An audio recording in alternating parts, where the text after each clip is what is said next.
part 2. So we're going to talk about, so here's the outline of what we're going to do about branching programs. So we've already seen pure space and size lower bounds and multi-output functions, which gave us time-space trade-off lower bounds for branching programs. And as we said, that gives time-space trade-off lower bounds for Turing machines and random access machines and any general sequential model of computation. So now we're going to talk about single output functions and talk about the relationship to data structures, look about restricted classes of branching programs and lower bound methods for them. And depending on exactly how the timing works out, I may do part 5 ahead of the general branching programs or not. So time-space trade-offs for single output functions. So there's a relationship between branching programs and data structure problems. So those of you who have been here this week have seen many things about cell probe algorithms. And Milterson, Nissan, Safra, and Wigderson pointed out that if your query set, if your queries come from our m-bit strings, and if you want to beat query time m for size end of the order 1 static data structure problems, then you're going to need non-trivial time-space trade-off lower bounds. And here's how. So we're going to view the query as the input vector. And for each choice of the data set that you're querying against, you can actually, we're going to create, suppose we have a branching program P sub D for that particular data set. So fix the entire stored data and just look at how you would answer the query given that stored data. Imagine we have such a branching program. Then you can use the cell probe data structure to store nodes of the branching program. So each cell in your data structure could be a node, that's xi, a 0 and a 1, and so you're going to store I, and you're going to store, so this is UVW, and you can store the names UVW. Okay? And you can do that, and now the query algorithm will just start at some specific spot, the position of the root node, read this, it knows the input value of xi, and so it will figure out each of these UVW would be a node of memory. So we're allowing, assuming that we have a branching program of polynomial size for our problem, we just use the data structure to sort it. So if we had a polynomial size data structure for the branching program, if we had polynomial-sized branching programs, we'd have a polynomial-sized cell probe data structure with 3 log n bit words. One for the, so polynomial, I guess it depends on the constant c. It's not 3, it's log n plus 2 c log n, where if it's n to the c, that 3 is not quite right.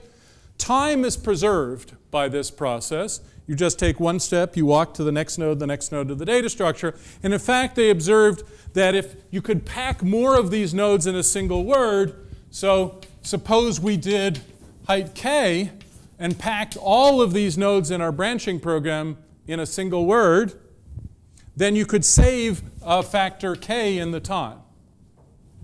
Okay? So that's the connection in one direction. And V and I observed that in fact you can take it the other way, and this is not much more than an observation. If you had a static data structure with 2 to the s cells, and you're even allowed extra workspace MOS that's ignored, time t query algorithm that reads k consecutive bits of the query. So your query is m bits long. If you can read it in chunks of k bits at a step, then you get a 2 to the k way branching program that runs in time t in space s plus log t. And the basic idea is each branching program node corresponds to a cell name and configuration of the extra storage. The memory contents are fixed by the data set. So for each data set, you'd get a branching program that solves your problem. And the input bits accessed are just determined by the algorithm and the memory cells that you just read. And later, we will see in third hour how we can get lower bounds for data structures problems based on this observation. It's sort of a simple converse. I mean, it's obvious branching programs can simulate general sequential models in the cell probe, and the point is it can simulate cell probe as well. So we're going to first, in order to get time-space trade-offs for general functions, it's actually going to be easier to start with very restricted classes of branching programs, which have been interesting in their own right for other reasons. So here are some of the ways you can limit a branching program. One on the left is it's oblivious. Just like in our parity branching program, each level queries, all the nodes on that level query the same variable. So there's an order to which the variables are queried, but you might query them more than once. In that one, we queried them only once.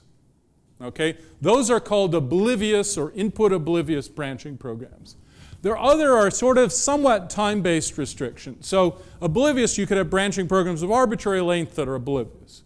With constant width, they might as well be oblivious, more or less. For time-based, you could have a read-once restriction. So on every path through the branching program, each variable is queried at most once, not necessarily in the same order. You could have read k. On every path through the branching program, each variable is queried at most k times. So these things guarantee this says time is at most n, this says time is at most k times n, and you could just say, let's just put a time bound on our branching program. And this is the most general model that we'd like to deal with, okay, to get true time-space trade-offs. But why have these other restrictions?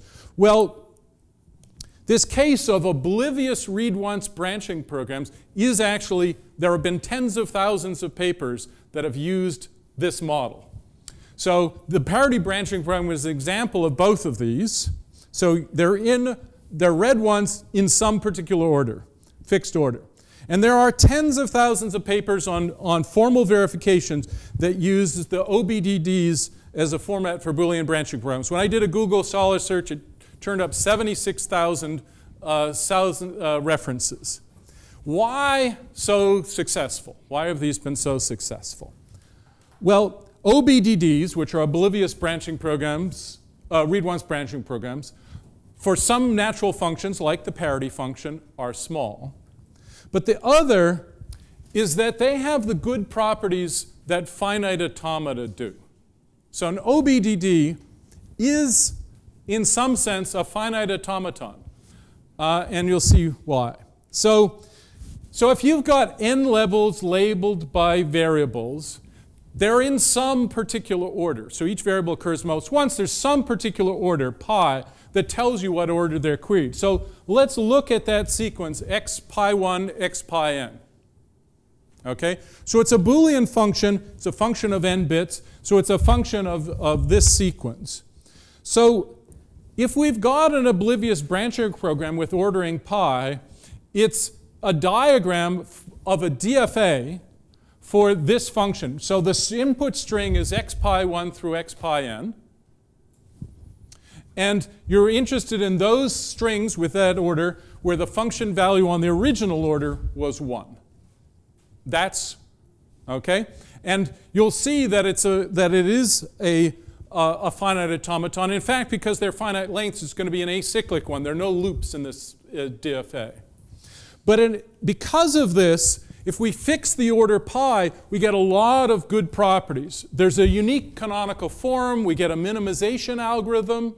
And in fact, using the usual combination for cross-product constructions and simplification, we get closure algorithms under and or and other operations, provided we fix the ordering.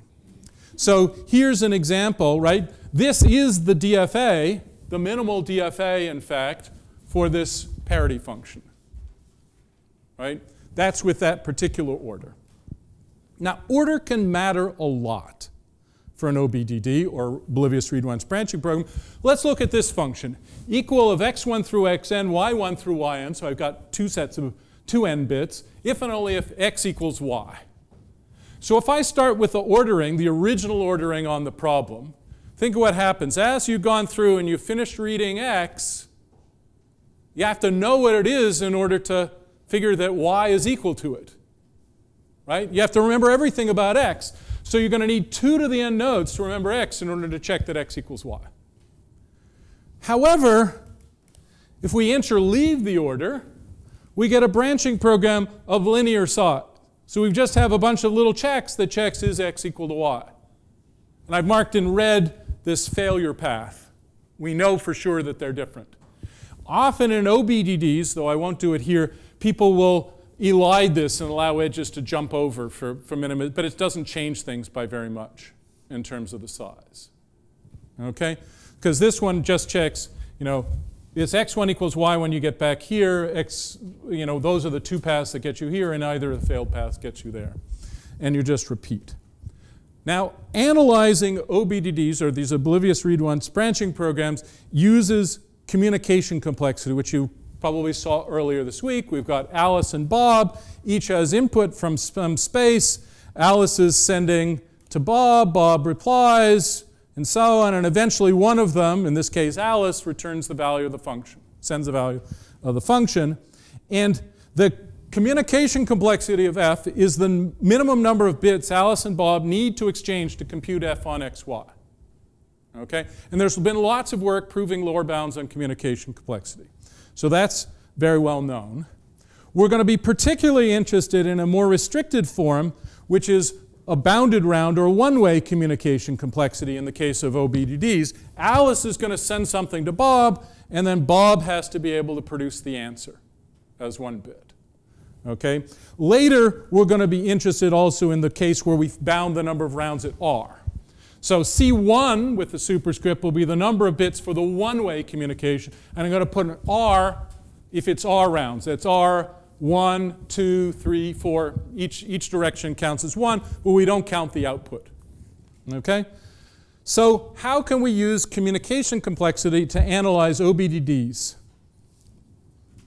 So an f with order, so look at an OBDD with order pi, where we let capital X be the first n/2 bits that are read under that order, and y be the last n/2 bits that are read under that order. So now rather than having BDDs, branching programs vertically, I'm going to do them horizontally. Okay, and now we've got the 0 and 1 output. And I've labeled the inputs by the sequence of variables that are queried. And now if we look at the middle layer between the variables of x and the variables of y, look at those nodes. What can we do if both players have this branching program in their hands? So if we gave them the branching program, then Alice could simply send the name of that middle node to Bob. Alice can figure out from her part what middle node to send, and then Bob just completes the computation and figures out the output.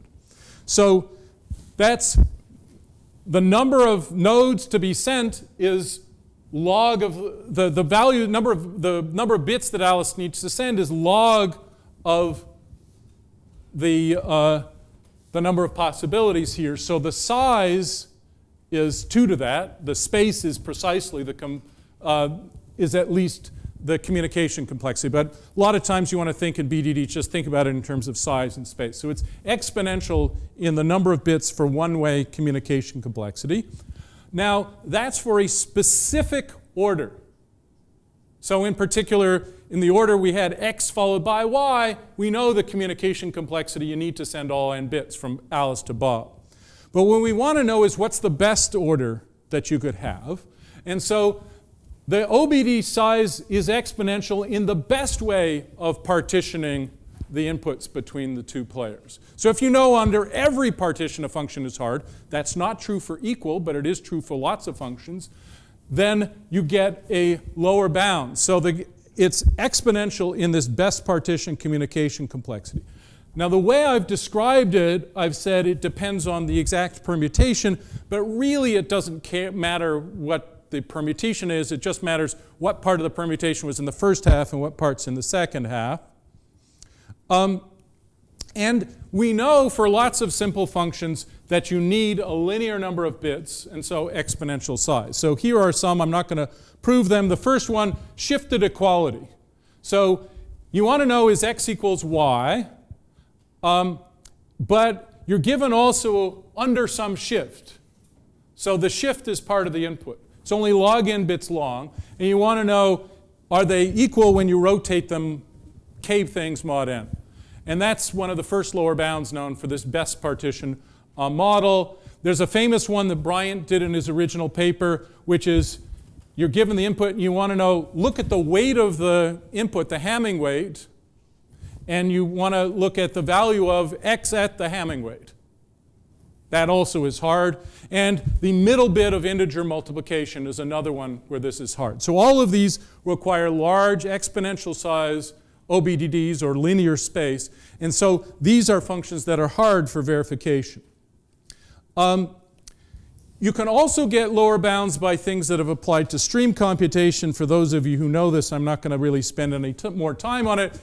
If you've got you could have broken it up into more than just 2 pieces, but you can break it up into some number p of pieces and count the total communication that the players needed to send in all of those p segments. And sometimes you can get larger lower bounds for that. So that's all I want to say about it. Mostly, this is used a lot in verification. And the key thing that it said is there's a connection. Key thing we'll take it is there's this nice connection between communication complexity and branching programs. The next restriction, which I'm not going to say a whole lot about, I just want to give you a hint about, is the read once branching program. Suppose I don't say it's oblivious, but just allow it to be read once. You know, I don't require that every path read it in the same order. These are known as free binary decision diagrams, or FBDDs, or read once branching programs, and either of those. So different paths may have different orders, but no input is read more than once in any path, so in particular time is n. There are some drawbacks with respect to verification. They're not canonical, and combination of 2 of them, this and and or thing, is only convenient if there's some sort of structural similarity in the BDDs. And there are notions of graph-driven FBDDs and so on. There is, however, a randomized equivalence test for FBDDs. There's not a canonical form. The idea is to interpret the FBDD as computing or read once branching program as computing a polynomial, and then you use polynomial identity testing technique, Schwartz-Zippel, by putting in random values from the field to test whether you, over some field to test whether they're equal. So there are some limitations known. You need exponential size branching programs to even compute the integer middle bit of integer multiplication. So this is extending Bryant's result. Whether an n by n binary matrix is a permutation, i.e. one row in each, one in each row in each column. So this is kind of a nice thing to think about. To check it's a permutation, you really want to, well, I want to check the rows and I want to check the columns. And intuitively, I have to pick one ahead of the other, right? And so these rows and columns things are competing with each other, so it's intuitively natural that it would be hard to do if you could only read them in one, you know, you could only read them once. You could only read entry once. It turns out, so we recently showed essentially what I think of as the simplest function that's hard for these. It's a simple 2DNF formula. Again, it's kind of got a rows and columns sort of thing. You just want to know, is there some element where the row indicator is on and the element is on, or where the column indicator is on and that entry is on. So that function is also hard for FBDDs. There are a number of techniques, k-mixed functions, some sort of distance frontier, some adaptive frontier expansion. I'm not going to get into them. I just wanted to mention them. But what I do want to give, and if you're interested in learning more about this section, there's a really good book by Ingo Wegner, Branching Programs and Binary Decision Diagrams, which is in SciAm. It has lots of the details of how to get lower bounds, how they're useful in verification, and so on. So that it's not going to be the focus of the rest of what I do, but and I recommend you look there to get more details. It doesn't have some of the most recent results, but it's still an excellent book. So that's really all I'm going to say about OBDDs and FBDDs and all of that section. But I just thought to understand the area and to understand the connections and particularly the communication complexity, it'd be good to see that. So any questions about these? What will be relevant to understanding things more generally is extending the oblivious branching programs. Before we had oblivious read once, that was the OBDDs, for which one-way communication complexity is lower bound. Now we're going to look at oblivious time-bounded. So the only restriction we're putting really is the obliviousness.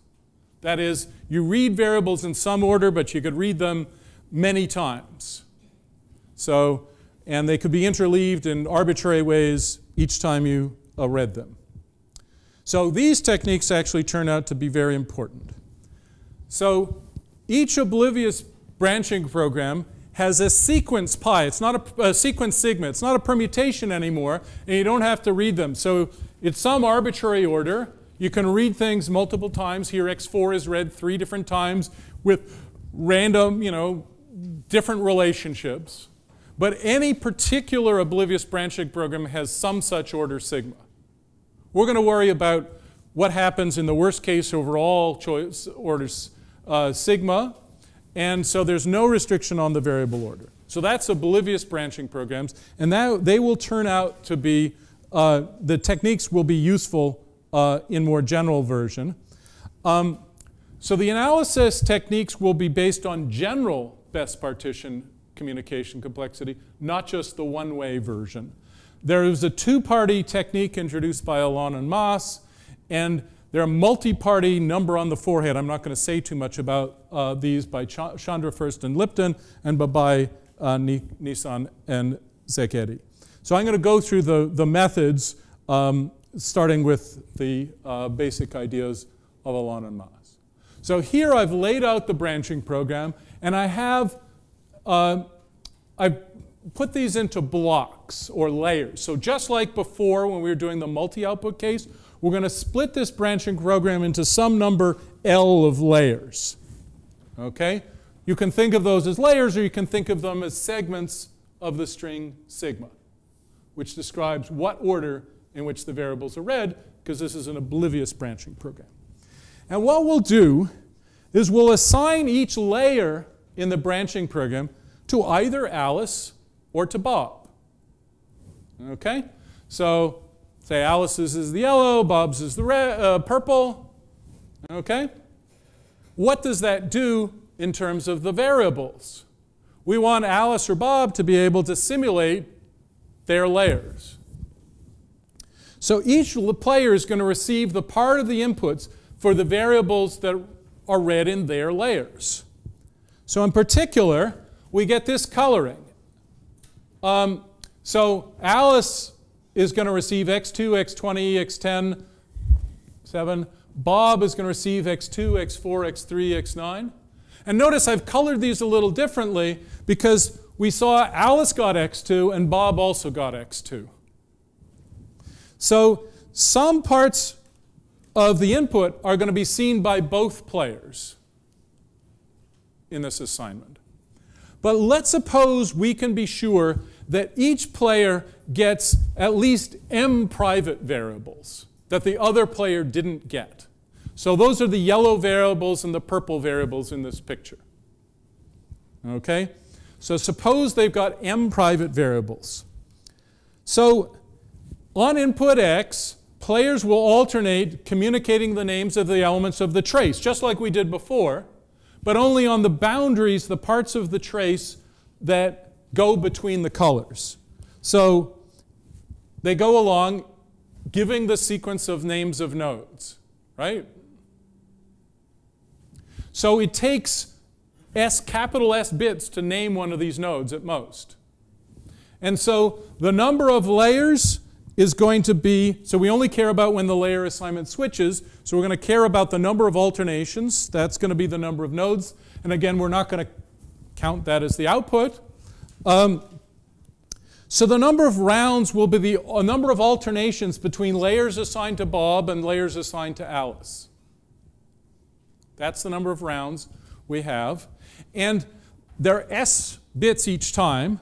So the total communication for this protocol is going to be R, the number of rounds of alternations, times S, which is at most the number of layers times S. So sometimes we're not going to be able to get a better bound than just that we broke it up into L layers, and so that's all that that's what we're going to get. So these are the key parameters. Okay? So M, which is the number of private variables per player, and R and L, or R and S. So let's just shrink this up. So we've got M private bits per layer. This is all the same stuff we saw before on the previous slide. So now what happens in our communication game? In our communication game, so for this split of private variables, and every value for the silver variables, for every choice of assignment to these common variables, we now have a separation between M variables for Alice and M variables for Bob. And we have a separate communication game where these common variables are fixed. So think of F with F of A fixed. So the complexity of the R-round communication, complexity of F with this partial assignment to the silver variables fixed is at most R times S. We're going to need to know the number of rounds. It will actually matter. You can assume it's L. Sometimes it'll turn out, in fact, in the bounds I'm going to show, L is going to be good enough. But there are methods where it matters. And it'll depend. There are different ways of breaking up the branching program. Some are going to be able to get better values of R, but worse values of L. And worse values of M, actually. Worse, smaller numbers of players. So, all I've done is just move this over here and said S is at least CR FL divided by R. So if we can get a better value of, a smaller value of R, that might improve our lower bound. What you're saying is that if for your lower bound you don't need anything very large, then you can maybe make R smaller. That's right. That's right. And I'll describe, there are a number of different ways of breaking things up. I'll mention too, the one I'm going to focus on won't make a distinction, but there is another one that does. So what we've said is this was with a specific order. So we don't know, right? So this was for the particular order of this program. For every order, we get an upper bound. If we can guarantee that we have M private variables per player, and we can do it in our rounds, then we have to handle the best partition. We have to handle any way of giving M bits of the input to one player, any way of getting M bits to the other player, and fixing the rest. If we can prove lower bounds for communication complexity in that case, then we're doing really well. And so here's the hardness property. So for all splits of the input variables to, of M variables to each player, there exists assignment to the rest such that the communication complexity is large. If we can prove that, that's going to prove that the branching program needs lots of space. And recall our ED function n squared, the element distinctness function, all the xi's are different. It turns out, for a multi-way or n squared way branching program for this, we can look at how you split up the variables. If Alice and Bob each get M numbers, okay, then we assign distinct values to all the rest. So now all we care is, does Alice have a number that's the same as Bob's number? And we've got almost all n squared numbers available. Okay? This is our communication problem. They're going to have to spend a lot of communication, it seems, to be able to tell this. So if we assign distinct values to the rest, then the resulting function for Alice and Bob is a case of the set disjointness problem. Alice has a set of numbers I mean, they might as well all be different. Bob has a set of m numbers, might as well all be different. They want to know, do they have a number in common? This is a very well-studied problem in communication complexity, known as the set disjointness problem. And there's a linear communication complexity lower bound, omega m. In fact, because the number of numbers is smaller than, there's an extra log n you can even get there. So this is true even if you don't limit the number of rounds. So there's we don't even care what r is to understand the communication complexity. So, so now we've got communication complexity lower bounds of omega of the number of variables each player has. So let's not worry about our problem. Let's just assume we've got such a bound. So all we want to do is get an assignment that gets lots of values for each player and doesn't have too many alternations. So there are a lot of different ways of so suppose the branching program is length kn. The goal is going to be maximize the number of variables per player while minimizing the number of rounds, and then you're going to get a lower bound like this. That's the goal. And it turns out there are three constructions known, one deterministic, two randomized. The original construction actually didn't use fixed length segments. This is due to Alon and Mas. It's rather adaptive and a little complicated. I'm not going to mention it. The one I'm going to describe and give a hint for is just really simple. We're just going to flip an independent coin for each layer, give it to Alice or Bob independently. And that will turn out to, you get an exponential loss in terms of k of the number of variables each player gets. So look at the number of times each variable is read, you're going to get a loss about that. And the number of layers is going to be rather large, exponential in k. It turns out there's another construction. So this goes back to Borden, Razborov, Smolensky, and there's a generalization, slightly better bounds with Jairam and Sachs that we were able to prove. Another version is to just use 4k squared equal length layers, randomly select 2k of them, and give them to Bob. Okay? That turns out to have better properties in terms of L and R. They're only order k. But worse, this is a k to the k decrease instead of a 2 to the k decrease in m. So this is the kind of trade-off that I mentioned that you can get depending on how this works. So I'm just going to give a hint of why this is, just some intuition as to why this is a good split between the players. So we're going to flip an independent coin for each layer, and we're going to split the branching program into L equal length layers. So because the branching program has length kn, on average, each variable is queried k times, right? So let's suppose that it appeared exactly k times. Then it appears in at most k layers. So the probability that those layers were all assigned to Alice on the coin flips is at least 1 over 2 to the k. Okay? So you would expect on average, if everything were read exactly k times, that Alice would get n over 2 to the k of the variables on average at least. And in fact, even without assumption, because of basically the convexity, if a variable is read more, then another one has to be less, which increases the probability. The actual expectation, independent of the number of things it's assigned, the expected number of variables assigned only to Alice is at least n over 2 to the k. And there's a little trick. We want to make sure that such a thing exists. The assignments are correlated with each layer. This was an expectation, not didn't give us a partition. This is an expectation of the number of variables. But if we choose layers that are pretty small, they're significantly smaller than the expected length of the expected number of variables, then you actually get concentration. You can prove that you really get something, say, at least half the average. And in fact, this m, which you get is about n over 2 to the k plus 1, as they show it's essentially, Alon and Mas prove that you can't do better. You can't have more variables per player by any assignment.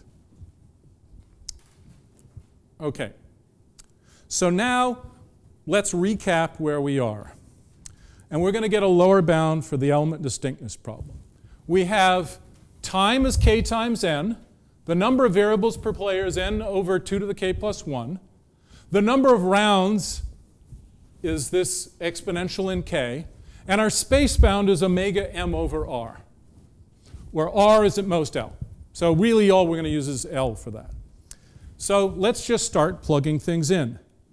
S is at least, well, you get a 2 to the k here and a k squared, so k squared times 2 to the 2k times Cn. So I'm just plugging in m and dividing by L, or r. So the space bound is n over something that looks like k squared 2 to the 2k. Okay, for some constant c. We're not going to worry about that too much. So let's rewrite that. So let's just say this is something exponential in k. So s is at least n divided by something exponential in k. Move it around. 2 to the c times k is at least n over s. Okay? You agree with that? All right. Let's take logs. So we get k is at least log base 2 of n over s. But what's k? K is t over n. So plugging that in, we get t over n is this, or t is omega n log n over s. So this says if your space is like n to the 1 minus epsilon, that implies your time is omega n log n for element distinctness. Okay?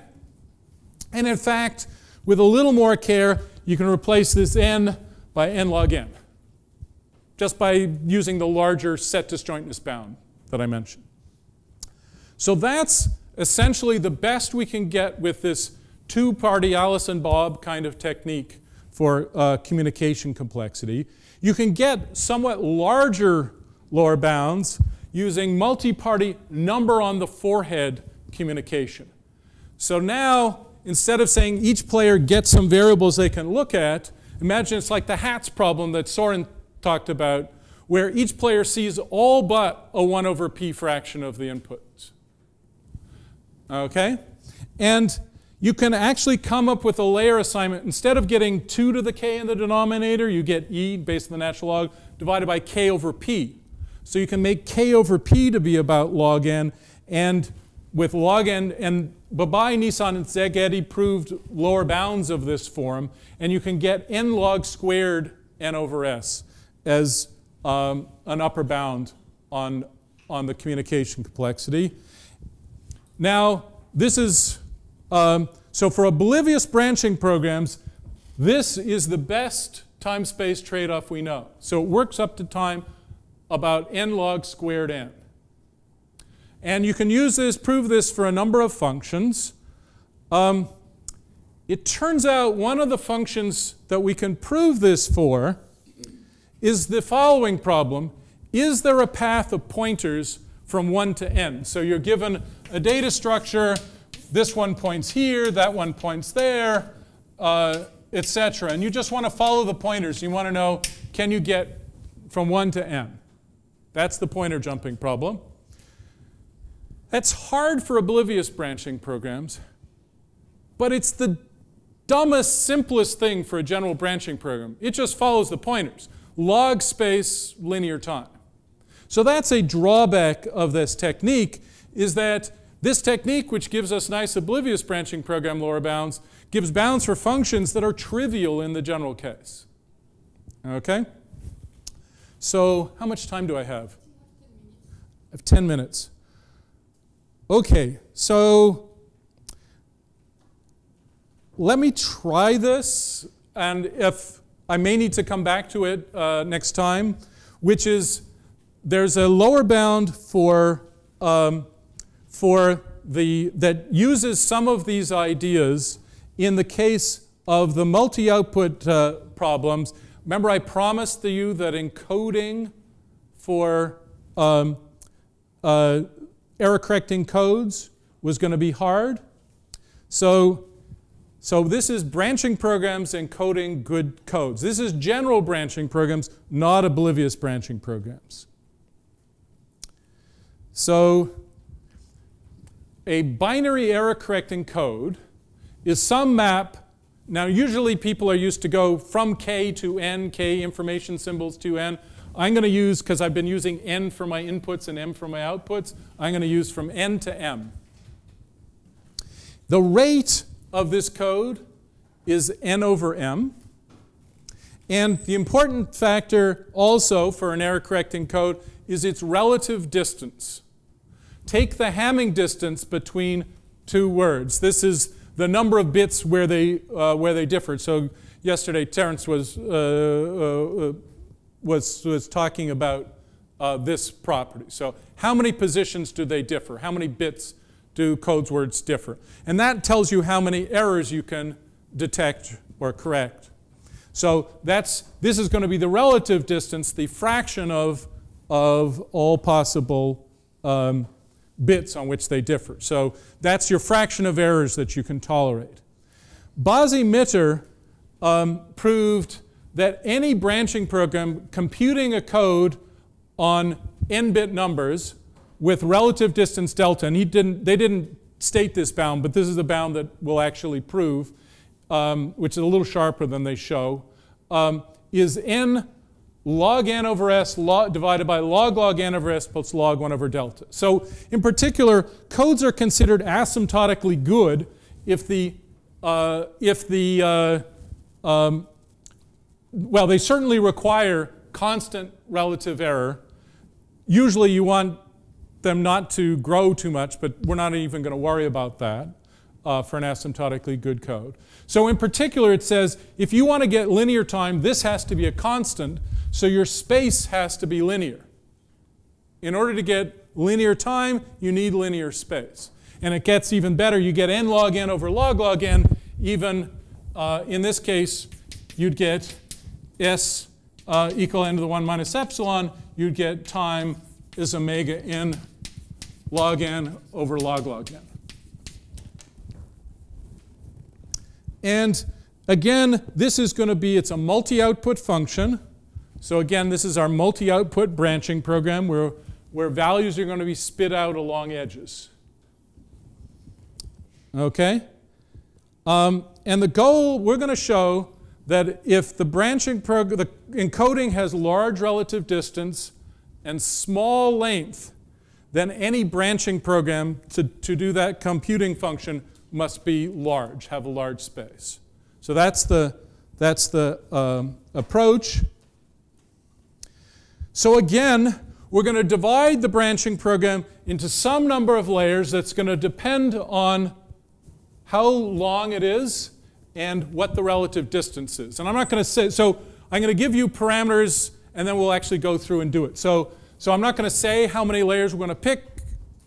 We're going to find a large subset of input vectors where the size of the subset depends on the space, this k and delta, and a subset of the layers, which is L prime. I'm using L prime for a subset of the numbers 1 through L, such that the part of the trace, that is, so remember the trace was this sequence of values that got produced. So we have some number of these specialized layers. So L prime consists of these swaths of the branching program. So the part of the trace, in fact, where you leave each of the layers in L prime, that part of the trace is going to be the same for all of these inputs.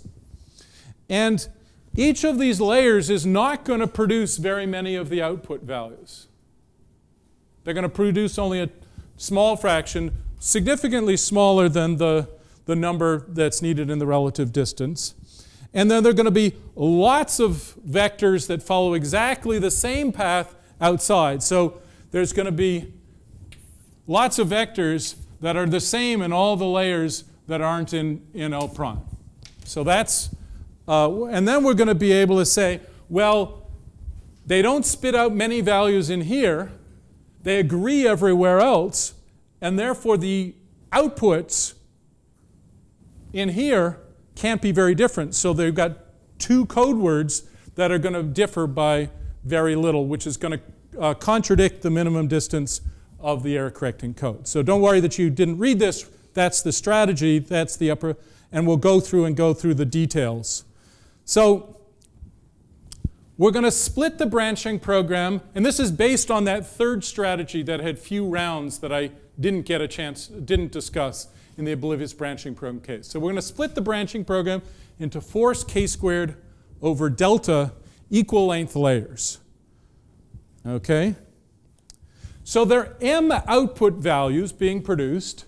So on average, m over L are produced in any layer. Okay? That's the average. We're going to call a label normal if you didn't do that much more than average. So the average was m over L. A layer is going to be normal if you produce at most 4k times as many outputs in that layer as you would expect. It's normal for an input x, because on different inputs, remember this is not an oblivious branching program, so for different inputs, exactly what you do could vary dramatically. Okay? But for that input, we can talk about the normal layers. Well, this is an averaging argument. How many non-normal layers can there be in a branching program? How many layers aren't normal? Well, they're pretty rare. All but L over 4k layers are normal for the input x. Okay? So I'm just eliding a little bit to fit things on the slide. So we've got all but these layers, small number of layers are normal. A 1 over 4k fraction of all layers are normal. The other thing we can look at is input variables. Some input variables are going to be read a lot. Some input variables are going to be read a little. So a variable on average is read k times. So again, by the same Markov things, at least half the variables are read at most 2k times. Okay? For each input x. Which variables are read less than 2? Which variables are these n over 2 variables may vary depending on the input x. But there are 2k of the input variables. Sorry, n over k, half the input variables are read at most 2k times. So let's look at the variables that are read at most 2k times and are only read in normal layers. Okay? Well, there are n over 2 variables at least that are read at most 2k times. We've got L over 4k layers that are not normal. In each of those layers, you read kn over L bits. Because the length is kn, we've got L equal length layers. So when you multiply that out, the L's cancel, the K's cancel, we get n over 4 here. So at least a quarter of the variables are read not too often, and they're only read in normal layers. Okay. So each variable is read in at most 2k. Each of these n over 4 variables is read in at most 2k normal layers. And so for each input x, let L, so there are various layers. So these good variables, we've got a bunch of different variables. Here's x1 that's read in these layers. x2 is read in these layers. Of all the layers that could be picked, pick the most popular set of 2k layers. So for each variable, there's a set of 2k of these normal ones that contain all occurrences of that variable. Pick the largest of these. So there are L choose 2k choices. It's actually a little smaller than L. They're of where these good normal layers could be. So let's let V be the variables that are read only in this particular set of layers. So for each input x, there's a set of 2k layers. They're normal. And there are a lot of variables that are only read in those layers.